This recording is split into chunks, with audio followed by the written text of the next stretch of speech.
We had done some of these things last time, but we'll quickly run through them again.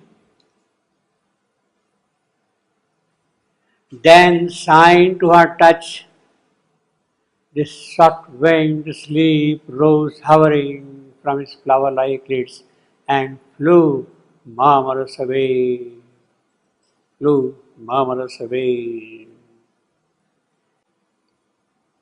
Sheer poetry. See. So what he says now is, sighing to her touch the soft-winged sleep. Satyavan is as if he was asleep, light sleep. And with the touch of Savitri, that sleep flew away from his eyes. Well, actually, it was not really such a soft winged sleep.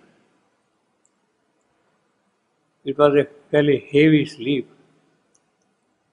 The entire weight of darkness was there in his eyes. The entire weight of death was there into his eyes all the while, you see. But when he comes back, all that heavy weight, that leaden weight, that has disappeared and it has become soft. It has become flower-like. It has become delicate. It has become sweet and charming. That is what actually it means, sweet and charming, you see. And therefore it flew away in a happy way, in a murmurous way. Flower-like lids. See, you can't imagine Satyavan's lids at that point would be flower-like, you see, that heavy sleep, you see. But that is the kind of a change which has taken place in him after coming back to the earth, seeing death. And what he remembers is only the latest part of the dream. Rose hovering from his flower-like lids and flew away, murmuring away. Awake, he found her eyes waiting for his, obviously, and felt her hands and saw the earth, his home, given back to him once more, and her met his again, his passion's all. Savitri is his passion's all. She has become now his once more. There was that shadow of death who had intercepted between them and snatched him away from her. But now she is back to him. And here, awake, he found her eyes waiting for his.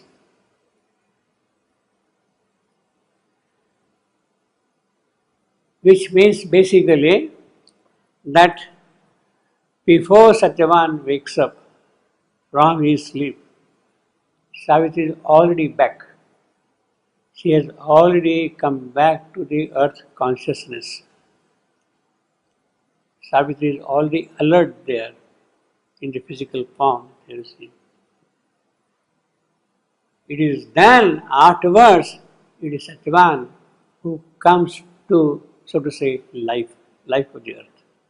Savitri is already back before he becomes alive once more.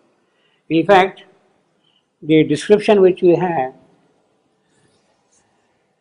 towards the end of book 11, 156.9. Amazed the headlong rapture of her fall. So the fall itself is very rapturous. She is coming back from heaven, falling. It's a free fall, coming down. Held like a bird in a child's satisfied hands.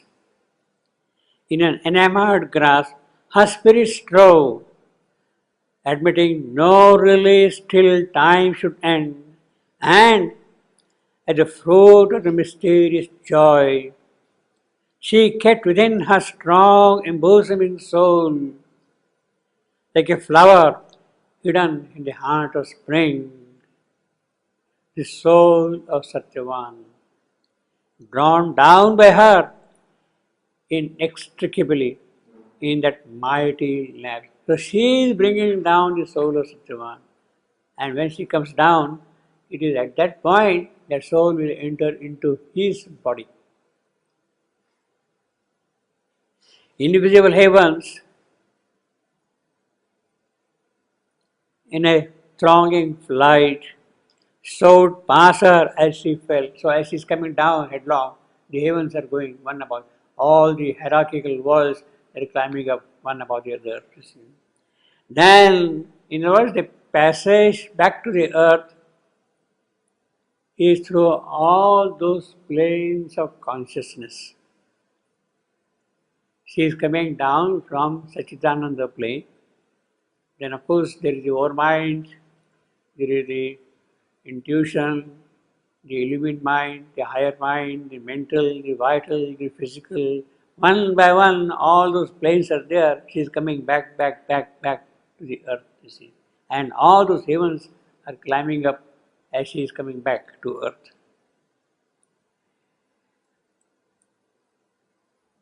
Lost in the giddy proneness of that speed, world sinking, overcome, she disappeared like a leaf spinning from the tree of heaven. So she is falling down like a leaf. In broad unconsciousness as in a pool. And then a hospitable softness drew her in. Hospital softness drew her in. That is what you got here. Soft wings, sleep, you see. Drew her in. And to a wonder of miraculous depths. Above her closed a darkness of great wings. So it is not those great wings now which are hovering on the eyes of Satyavan, on the lids of Satyavan. And she was buried in a mother's breast. So she has come back first, and then it is Satyavan who is waking up. That is the sequence. Therefore, naturally awake, he found her eyes waiting for his, and felt her hands, and saw the earth his home given back to him once more. With his arms encircling hold, around her locked, a living not to make possession close, he murmured with hesitating lips her name. So he is really hesitating. Such a great lady. Can I even call her? Can I approach her? Can I be close to her? With hesitating lips.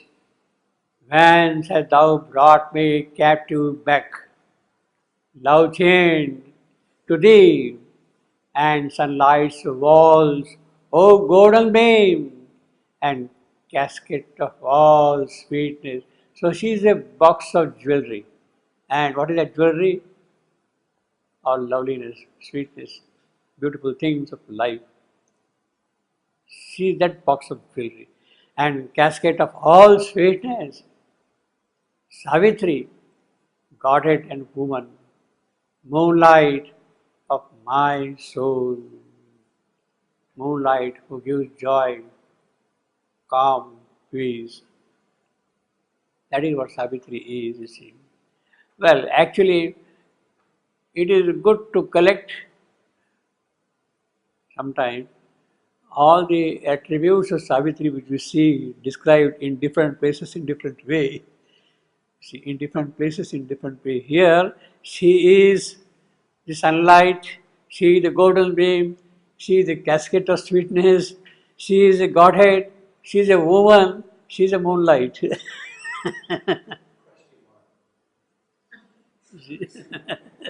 So like that, in different contexts, you have different attributes, qualities of Savitri, you see. This is a very beautiful example of the whole sweetness which is there after their coming back, you see. For surely I had travelled in strange worlds by thee, companion, a pursuing spirit together. We have disdained the gates of night. This is what we were talking last time. We have disdained the gates of night. I had turned away from the celestial joy and heavens insufficient without thee. Now, this man is claiming that I have turned away from the celestial joy. He really didn't do anything. It is Savitri who brought him back, you see. But he is a very heroic person. He is asserting that it is he who turned away from the celestial joy. Now, basically, the point is very important point also. Well, Savitri is fighting with death. She has vanquished death. Well, Savitri is fighting with transformed death, that is Supreme Himself. She has won over him also. And what she wants is, she wants the soul of Satyavan for the soul of the earth. She is not interested in staying with him in heaven. She is not interested in staying in heaven. She wants that soul of Satyavan for the soul of the earth, so that this divine work can be done on earth with their souls together. With their souls together. Now, all right, it may be the will, it may be the demand, it may be the insistence of Savitri. I want the soul of Satyavan back for the earth. She cannot do that unless Satyavan also says, yes, I would like to go back. His consent is needed. She is not taking it granted that he would give the consent. He has to give the consent to what Savitri is proposing. See, after all, his soul is also an independent soul. And he can say, Savitri, if you like, you can go back to the earth. I am very happy now here in heaven. I would like to stay here.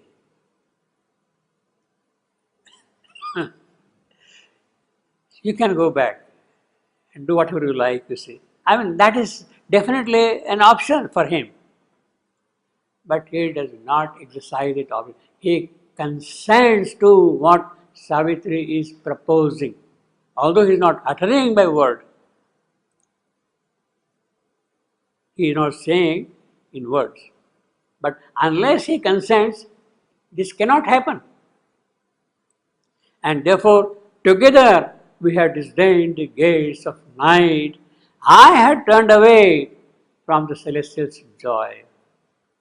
You could have gone back, but I also want to go back. What for I want to go back? That is another matter. Maybe I would like to go back because you are there on earth. You want to go back to earth. Therefore, I would also like to go back to earth. It could be that, or it could also be that it is they together who had to do the work on earth. And that realization is there with him. That understanding, that implication is there. He is not going back to the earth for the sake of his beloved. There is a work to be done together on earth. And therefore, he wants to go back also. He consents. The consent is there. Otherwise, Savitri cannot force it. He may like, she may like, etc., etc. So, I had turned away from the celestial joy. Although he has not spoken anywhere, it is understood. And heaven's insufficient without thee, obviously. Now,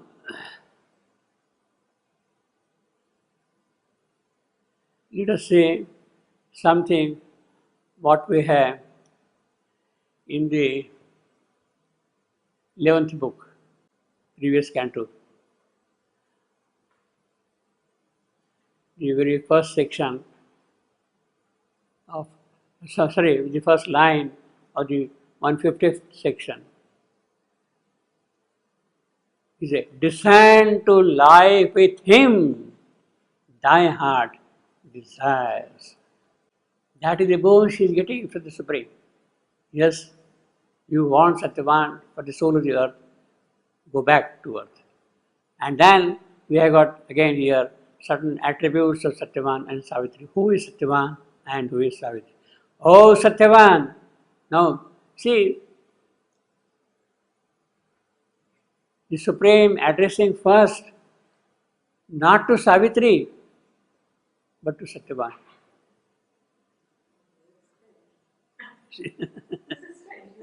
See, this poor lady, she has struggled, done all that thing. The Supreme is clever. He says,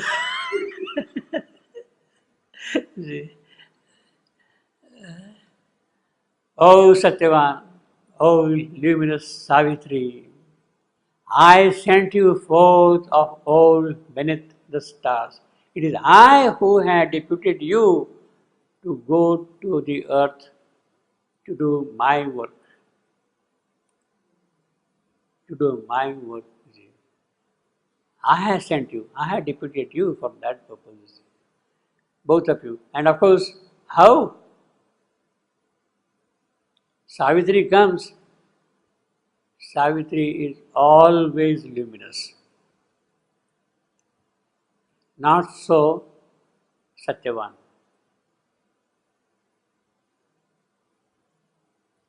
Oh Satyavan, oh luminous Savitri. It is not, oh luminous Satyavan, oh Savitri. You see? Obviously, because he has taken upon him, the shadow of death. The shadow of death is constantly there in him, around him, surrounding him.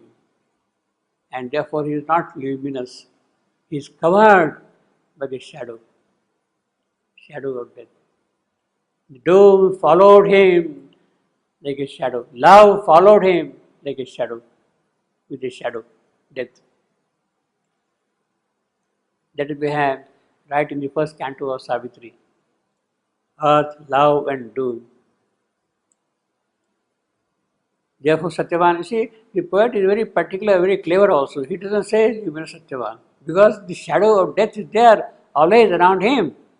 Now the shadow has gone away. He is in the grip of death. That is what we got, Satyavan. O Satyavan, O luminous Savitri, I sent you forth of old beneath the stars. Means since the beginning of this creation, of this evolutionary process, you have been there together all along.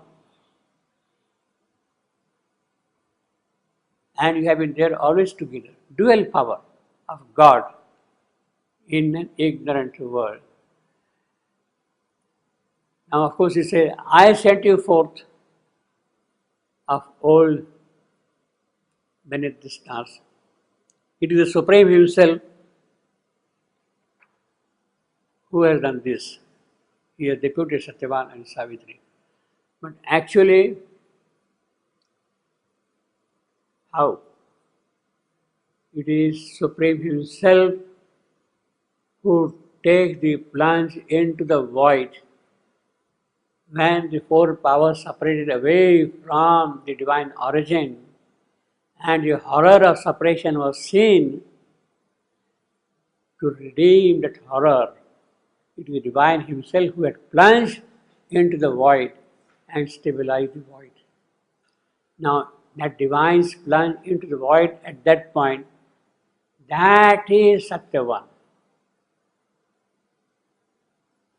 He is Satyavan. He has been sent there into the void right from the beginning. In other words, the Supreme Himself has stationed Himself into the void. And Savitri, of course, she condescended to pass to the portals of the birth, that is the death. to redeem, to relieve Satyavan from the grip of death. She has taken the mortal birth. She has taken the mortal birth. A dual power of God in an ignorant world, in a haste creation shut from limitless self, bringing down God to the insentient glow, lifting earth beings to immortality. For what has sent this dual power? To lift earth being to immortality. That is the purpose of their coming, of the dual power.